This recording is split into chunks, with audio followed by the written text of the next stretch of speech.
Description में है। Hello dear students, आज हम लोग सिविक्स क्लास 10 लोकतंत्र में सत्ता की साझेदारी का तीसरा पार्ट यानी कि ये तीसरा वीडियो है। इससे पहले हमने 2 वीडियो में आपको लोकतंत्र में सत्ता की साझेदारी का अध्ययन करा दिया था और आज की इस वीडियो में इसी चैप्टर को कंटिन्यू आगे पढ़ाने वाले हैं।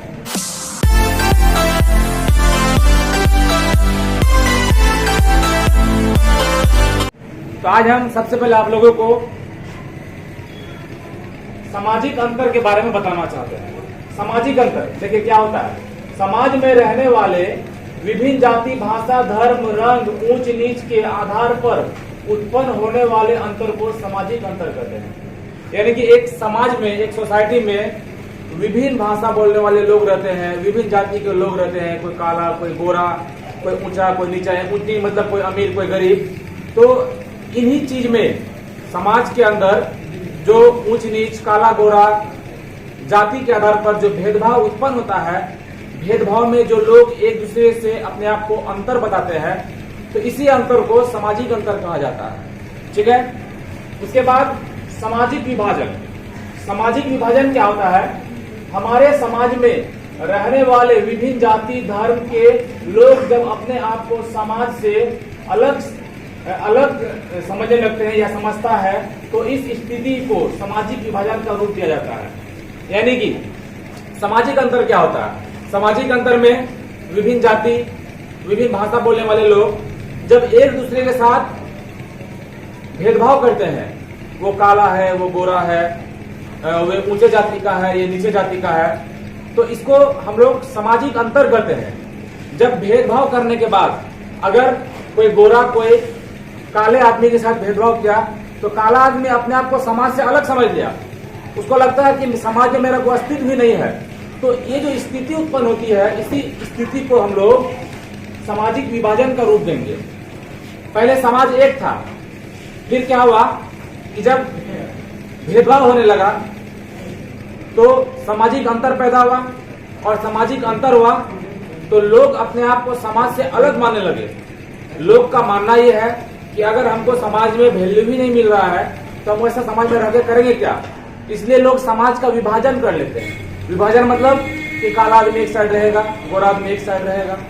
जाति में मुस्लिम, हिंदू या और भी अदर कोई कास्ट में हर कास्ट में अलग अलग जाति बटा हुआ है। तो अभी के समाज में क्या होता है कि गांव जो होता है जाति के आधार पर गांव बटा हुआ रहता है। तो ये क्या हुआ? ये हुआ सामाजिक विभाजन। और अगर हम लोग किसी के साथ काला गोरा का भेदभाव कर रहे हैं, अमीरी गरीबी का भेदभाव कर रहे हैं, तो इस भेदभाव में हम लोग इस भेदभाव को सामाजिक अंतर का नाम देंगे। और इस भेदभाव के बाद हम लोग जिसके साथ भेदभाव कर रहे हैं, अगर वो अपने आप को समाज से अलग मानते हैं, तो ऐसी स्थिति को सामाजिक विभाजन कहते हैं।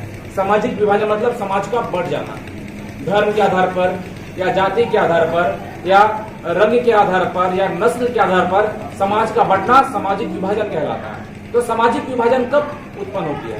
सामाजिक विभाजन तब उत्पन्न होती है जब किसी समाज में रहने वाले लोग अपने आप को समाज से अलग मानने लगते हैं, तब सामाजिक विभाजन की स्थिति उत्पन्न हो जाती है। ठीक है। तो क्षेत्र भावना के आधार पर सामाजिक बंटवारा भी होता है।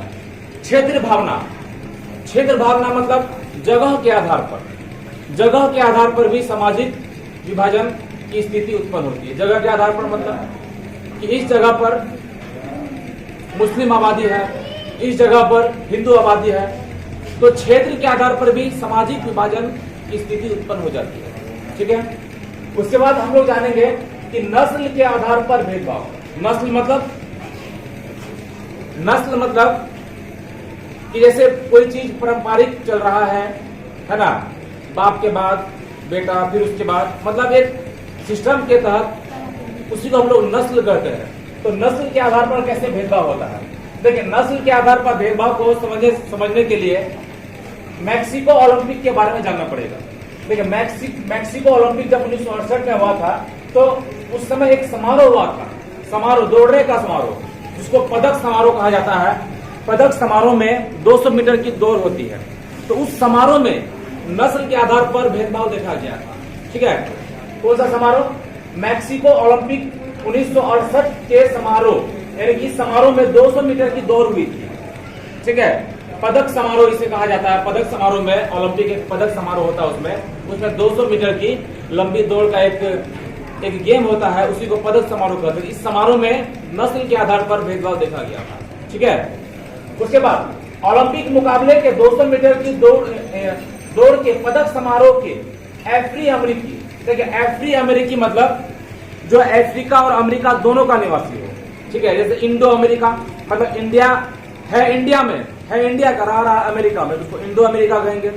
उसी तरह यहाँ पर एक अफ्री अमेरिकी धावक टॉमी स्मिथ, धावक मतलब कि इस मुकाबले में जो भाग लेने वाला था ओलंपिक के समारोह में जो भाग लिया, तो एक टॉमी स्मिथ, ये अफ्री अमेरिकी थे, यानी कि ये अफ्रीका के थे लेकिन रह रहे थे अमेरिका में। ठीक है, तो टॉमी स्मिथ और जॉन कार्लिस ने अमेरिका के अश्वेत अत्याचार और नस्ल आधारित भेदभाव को उजागर किया। देखिए अमेरिका में एक अश्वेत भेदभाव चल रहा था। अश्वेत भेदभाव मतलब कि जो अमेरिका के जो लोग हैं, जो लोग गोरे हैं बस में सबसे आगे बैठेंगे, जो लोग काले हैं बस में सबसे पीछे बैठेंगे, जो लोग गोरे हैं उनको सरकारी नौकरी जल्दी मिलेगी, जो लोग काले हैं उनको सरकारी नौकरी बाद में मिलेगी। यानी कि ये जो भेदभाव है, इस भेदभाव को उजागर करने का काम किए थे अफ्री अमेरिकी टॉमी स्मिथ और जॉन कार्लिस। इन्होंने नस्ल के आधार पर अमेरिका में जो भेदभाव हुआ था उसको उजागर किया था, और इनका हेल्प किए थे क्या है कि ऑस्ट्रेलियाई धावक पीटर नर्मन। ठीक है, पीटर नर्मन ने जॉन कार्लिस और स्मिथ का साथ दिया। ऑस्ट्रेलिया के धावक थे, एक ऑस्ट्रेलिया के थे, है ना, क्या नाम था उनका नाम था पीटर नर्मन। उन्होंने जॉन कार्लिस और स्मिथ का साथ दिया था इस भेदभाव को खत्म करने के लिए। अमेरिका में जो अश्वेत का भेदभाव चल रहा था, काला गोरे का जो भेदभाव चल रहा था, इस भेदभाव को खत्म करने के लिए ये जो ऑस्ट्रेलिया के हैं, ऑस्ट्रेलिया के धावक पीटर नर्मन, इन्होंने जॉन कार्लिस और स्मिथ का साथ दिया। वैसे तो अमेरिका में मार्टिन लूथर किंग जूनियर ने काले गोरे के भेदभाव में बहुत ही महत्वपूर्ण भूमिकाएं निभाई, लेकिन कुछ हस्ती जैसे ऑस्ट्रेलिया के जॉन कार्लिस और स्मिथ, इनका साथ ऑस्ट्रेलिया धावक पीटर नर्मन ने दिया। तो इन लोगों ने भी अश्वेत यानी कि काले गोरे का भेदभाव अमेरिका में जो हो रहा था उसमें इन्होंने भी अपना महत्वपूर्ण योगदान दिया। ठीक है, उसके बाद हम लोग जानेंगे सामाजिक विभिन्नता ये क्या होता है। देखिए, हमारे समाज के विभिन्न जाति, धर्म, लिंग, नस्ल के लोग रहते हैं, यानी कि हमारे समाज में, हमारे सोसाइटी में विभिन्न जाति यानी कि अलग अलग जाति, अलग भाषा, मतलब अलग अलग टाइप के लोग रहते हैं। ठीक है, और सभी आपसी भाईचारे के साथ मिलजुल कर रहते हैं और एक दूसरे की मदद करते हैं। इसी भावना को सामाजिक विविधता कहते हैं। ठीक है, देखिए क्या होता है कि हमारे समाज में हम लोग बहुत तरह के लोग रहते हैं, जाति अलग, किसी का भाषा अलग, कोई काला, कोई गोरा, कोई अमीर, कोई गरीब, तो सब जो एक साथ मिलजुल कर रहेंगे, सबका मिलजुल कर रहना, यही इसी प्रक्रिया को सामाजिक विभिन्नता कहा जाता है। यानी कि विभिन्न तरह के लोग रहते हैं लेकिन साथ रहते हैं। ठीक है, उसके बाद सामाजिक विभाजन। देखिए, सामाजिक विभाजन हम लोगों ने समझा, एक बार फिर से सामाजिक विभाजन को बढ़िया से समझ लेते हैं। ठीक है, सामाजिक विभाजन ये भी है और अभी जो थोड़ा देर पहले जाने थे ये भी सामाजिक विभाजन। ठीक है, तो यहाँ पर सामाजिक विभाजन और यहाँ पर सामाजिक विभाजन दोनों सेम है, लेकिन यहाँ पर सामाजिक विभाजन समझाने का तरीका, यहाँ पर सामाजिक विभाजन समझाने के तरीका से अलग है। ठीक है, तो सामाजिक विभाजन, जब लोग आपस में मिलजुल कर रहने के बजाय एक दूसरे से नफरत करने लगते हैं तो धीरे धीरे सामाजिक विभिन्नता ही सामाजिक विभाजन का रूप ले लेता है। यहाँ क्या हुआ कि सामाजिक विभिन्नता मतलब क्या होता है कि अगर लोग आपस में मिलजुल कर एक दूसरे के साथ रहेंगे, विभिन्न जाति के लोग, विभिन्न धर्म के लोग, विभिन्न भाषा बोलने वाले लोग अगर मिलजुल कर एक साथ एक समाज में रहेंगे, जिसको सामाजिक विभिन्नता कहते हैं। अगर वही लोग आपस में नफरत करने लगे एक दूसरे से, अगर गोरा काला से नफरत करने लगे, हिंदू मुसलमान से नफरत करने लगे, मुसलमान हिंदू से नफरत करने लगे, तो इस प्रक्रिया में इस प्रक्रिया को हम लोग सामाजिक विभाजन का नाम देंगे। ठीक है, तो क्वेश्चन एग्जाम में आता है, एग्जाम में क्वेश्चन आता है कि सामाजिक विभिन्नता सामाजिक विभाजन का रूप कैसे ले लेता है। हर बार एक बहुत ही इंपॉर्टेंट क्वेश्चन है एग्जाम के दृष्टिकोण से कि सामाजिक विभिन्नता सामाजिक विभाजन का रूप कैसे ले लेता है। तो हम लोग को लिखना पड़ेगा कि जब लोग आपस में मिलजुल कर रहने के बजाय एक दूसरे से नफरत करने लगते हैं, तब ही सामाजिक विभिन्नता सामाजिक विभाजन का रूप ले लेता है। जब लोग सब साथ में मिलजुल कर रह रहे हैं, एक बैठे आपस में नफरत करने लगे, पहले सब क्या थे, सामाजिक विभिन्नता के साथ रह रहे थे, और वही सामाजिक विभिन्नता में लोगों में क्या हुआ कि नफरत पैदा होगी। तो जब लोग एक दूसरे से नफरत करने लगे तो सामाजिक विभिन्नता क्या हुआ, धीरे धीरे सामाजिक विभाजन का रूप ले लेता है। ठीक है, तो ऐसा क्वेश्चन आए कि सामाजिक विभिन्नता सामाजिक विभाजन का रूप कैसे ले लेता है, तो हमें कहना पड़ेगा कि हमारे समाज में विभिन्न जाति, विभिन्न भाषा, विभिन्न तरह के लोग रहते हैं। जब यही लोग एक दूसरे के साथ मिलकर रहने के बजाय अगर एक दूसरे से नफरत करने लगे, तब ही सामाजिक विभिन्नता सामाजिक विभाजन का रूप ले लेता है। ठीक है, उसके बाद हम लोग जानेंगे कि राजनीति में जाति का क्या असर होता है। राजनीति जो होता है, पॉलिटिक्स जो होता है, पॉलिटिक्स में जाति का क्या रोल होता है। जाति मतलब धर्म, हिंदू मुसलमान ये सब, तो इसमें जाति का क्या रूप होता है राजनीति में। हम लोग लोकतंत्र पढ़ रहे हैं, तो लोकतंत्र एक तरह का राजनीति हुआ, पॉलिटिक्स हुआ। तो इस पॉलिटिक्स में आखिर जाति क्या भूमिका निभाती है, तो जाति का राजनीति से गहरा संबंध है। जाति का राजनीति से बहुत ही गहरा संबंध है। ठीक है, क्या संबंध है, देखिए राजनीति में जाति विभेद इतनी गहरी भेद बना चुकी है कि बेटी और वोट अपने जाति वालों को दो का प्रचलन हो गया। यानी कि जाति अभी राजनीतिक में इतना गहरा असर डाल दिया है कि एक प्रचलन चल रहा है, एक नियम चल रहा है कि बेटी और वोट अपने जाति वाला को दो। बेटी का शादी कराना है तो अपने जाति में कराओ। पहले के समय में, एंशियंट पीरियड में, पुरातन काल में क्या होता था कि जात पात से शादी नहीं होती थी, अच्छा परिवार देख करके शादी हो जाता था। लेकिन अभी क्या हुआ, अभी जाति का प्रचलन चल रहा है, जाति को देखकर शादी दिया जाता है। और वोट, इलेक्शन में भी, वोट में भी अभी क्या होता है कि लोग जाति को देखकर वोट देते हैं। हिंदू है तो हिंदू को वोट देगा, मुसलमान है तो मुसलमान को वोट देगा। अरे जो सही काम करता है उसको वोट दो आप, ना जाति ना मतभेद, कुछ भी नहीं होगा।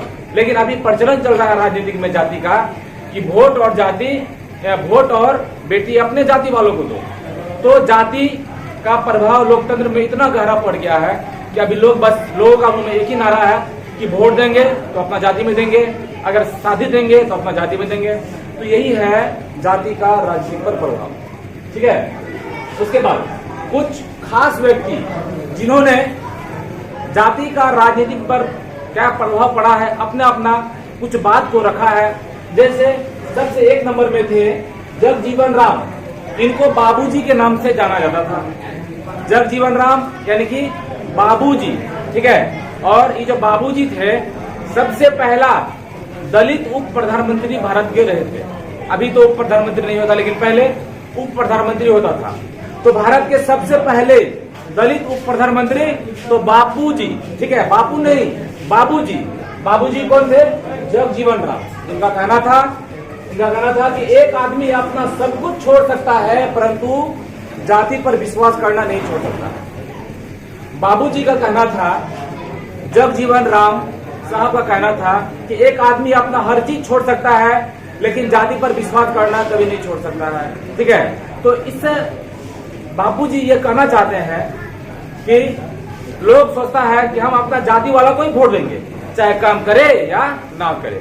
तो एक आदमी अपना सब चीज छोड़ सकता है, अपना उद्योग छोड़ सकता है, अपना धंधा छोड़ सकता है, अपना काम छोड़ सकता है, लेकिन अपना जाति पर विश्वास करना नहीं छोड़ सकता है।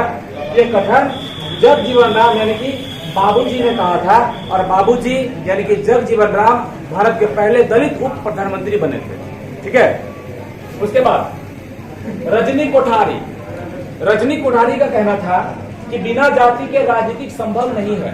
यानी कि बिना जाति का राजनीतिक संभव नहीं है। अगर कोई कैंडिडेट किसी भी पद पर प्रत्याशी है, कैंडिडेट है, रिप्रेजेंटेटिव है, तो उसको जाति देखना पड़ता है। मतलब वो पहले अपने जाति के पास जाएगा वोट मांगने के लिए, जाति खुश तो सब खुश, मतलब ऐसा प्रचलन चल रहा है, लेकिन ये गलत है। आप अगर किसी पद का प्रत्याशी बने हैं, अगर आपको फतेह हासिल हो जाती है, तो आपको हर जाति के लोगों को देखना पड़ेगा, हर कास्ट के लोगों को देखना पड़ेगा। ऐसा नहीं अगर कैंडिडेट प्रत्याशी रिप्रेजेंटेटिव हिंदू है तो सिर्फ हिंदू को देखेगा, मुसलमान है तो मुसलमान को देखेगा। हम लोगों को हर जाति को एक ही चश्मा से देखना चाहिए, अलग अलग चश्मा से हम लोगों को हर जाति को नहीं देखना चाहिए। अगर ऐसा करेंगे हम लोग, तो हम लोग राजनीति पर जो जाति का प्रभाव है उसको हम लोग आसानी से खत्म कर सकते हैं। ठीक है, उसके बाद हम लोग जानेंगे जातिगत असमानताएं, यानी कि जाति के आधार पर क्या क्या असमानताएं होती है। ठीक है, तो पहला है छुआछूत। छुआछूत मतलब जो निचले तबके के लोग हैं, जैसे डोम, चमार, मुसहर, ये सब क्या है, निचले तबके के लोग हैं। तो पहले के टाइम में क्या था, अभी भी क्या होता है कि अगर एक नीचे जाति का आदमी किसी कुर्सी पर बैठ गया, उस कुर्सी पर दोबारा कोई नहीं बैठेगा, या बैठेगा भी तो बढ़िया से साफ करेगा, उसको सरफ से साबुन से बढ़िया साफ करेगा तब बैठेगा। अगर कोई दलित अगर किसी अच्छे आदमी के घर में खाना खा लेता है, तो जिस थाली में वो खाना खाएगा उस थाली को फेंक देगा। तो बीच में दलित सब क्या किया कि अगर किसी भी उच्च जाति के आदमी के घर जाता था तो चाय तो पूछेगा ही, तो अलग से अपना कप लेके जाता था, थाली भी रखता था, कप थाली दोनों रखता था। अगर खाना खाने को मिल जाए तो अपना थाली में खाएगा। यहाँ तक कि साइकिल मोटरसाइकिल में कुर्सी बांध के भी जाते थे। अगर बैठेगा तो कुर्सी में बैठ के जाएगा, मतलब वहां बैठेगा तो अपना कुर्सी में बैठेगा, खाएगा तो अपना थाली में खाएगा, अगर चाय पिएगा तो अपना कप में चाय पिएगा। तो छुआछूत जो है इस सबसे पहला जातिगत असमानता है, यानी कि नीचा जाति का लोग, दलित आदमी अगर किसी घर में बैठ जाता है, जिस जगह पर बैठता है उस जगह पर बढ़िया से साफ करता है, तब वहां जाकर के बैठता है। या जिस कप में चाय पिया उस कप को फेंक दिया, अरे दलित चाय पिया उसमें। तो सबसे पहला जो बीमारी इसका छुआछूत का बीमारी है। ठीक है, उसके बाद जातिगत श्रम विभाजन। देखिए श्रम विभाजन क्या होता है, काम के आधार पर दलित आदमी टीचर नहीं बन सकता है, दलित आदमी डॉक्टर नहीं बन सकता है, मतलब ये हुआ जातिगत असमानता। यानी काम के आधार पर डॉक्टर कौन बनेगा, ऊंचा जाति का लोग, इंजीनियर कौन बनेगा, ऊंचा जाति का लोग। एक दलित आदमी डॉक्टर नहीं बन सकता है, एक दलित आदमी इंजीनियर नहीं बन सकता है, टीचर नहीं बन सकता है। यह है श्रम विभाजन है, यानी कि काम के आधार पर भी क्या होता है, जातिगत असमानता होता है। ठीक है, उसके बाद है कि जातिगत खान पान। जैसे अभी हमने कहा कि दलित आदमी अगर कहीं खाना खाने बैठेगा तो उसको अपना थाली अपना गिलास लेके जाना पड़ता है। यह है जातिगत खान पान का बीमारी। ठीक है, उसके बाद जातिगत विवाह। दलित से शादी कर सकता है, मतलब जो नीचा जाति का लोग है वो नीचा जाति के लोग से ही शादी करेगा, ऊंचा जाति में शादी नहीं कर सकता है। यह जातिगत असमानता। ठीक है, उसके बाद है जातिगत सामूहिक समारोह मतलब भीड़। पहले एक नियम था कि अगर भीड़ लगाना है तो दलित के साथ खड़ा रहेगा। जो दलित है, डोम है, चमार है, मुसहर है, वो अपना जाति के साथ खड़ा रहेगा। और जो ऊंचा जाति है वो ऊंचा जाति के साथ, मतलब कोई भी समारोह, कोई भी फंक्शन, मतलब दलित का समारोह में ऊंचा जाति का आदमी नहीं जाएगा, मुसहर का समारोह में ऊंचा जाति का आदमी नहीं जाएगा। तो यह है जातिगत, क्या है, जातिगत सामूहिक समारोह। ठीक है, तो ये सब था मतलब राजनीति में जाति का प्रभाव या जाति में राजनीति का प्रभाव जो बोली। ठीक है, उसके बाद एक बहुत ही महत्वपूर्ण टॉपिक है वर्ण व्यवस्था। वर्ण व्यवस्था हिंदू समाज में सबसे बड़ा जाति बंटवारा का वर्ग है वर्ण व्यवस्था।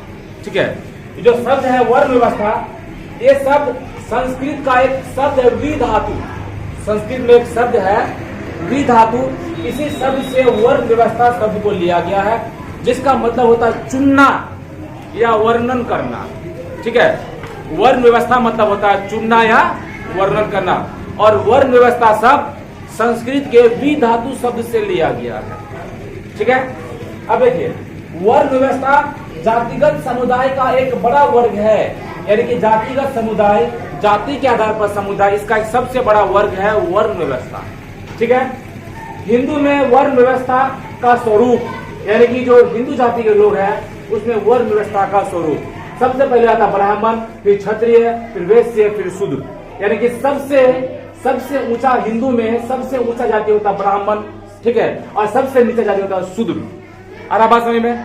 तो ब्राह्मण जो है इस सबसे उच्च जाति का है, उसके बाद क्षत्रिय, उसके बाद वैश्य, फिर शूद्र। यह है हिंदू में वर्ण व्यवस्था का स्वरूप। ठीक है, तो एग्जाम में क्वेश्चन आता है कि हिंदू में वर्ण व्यवस्था का स्वरूप कितना है, तो 4 प्रकार का है।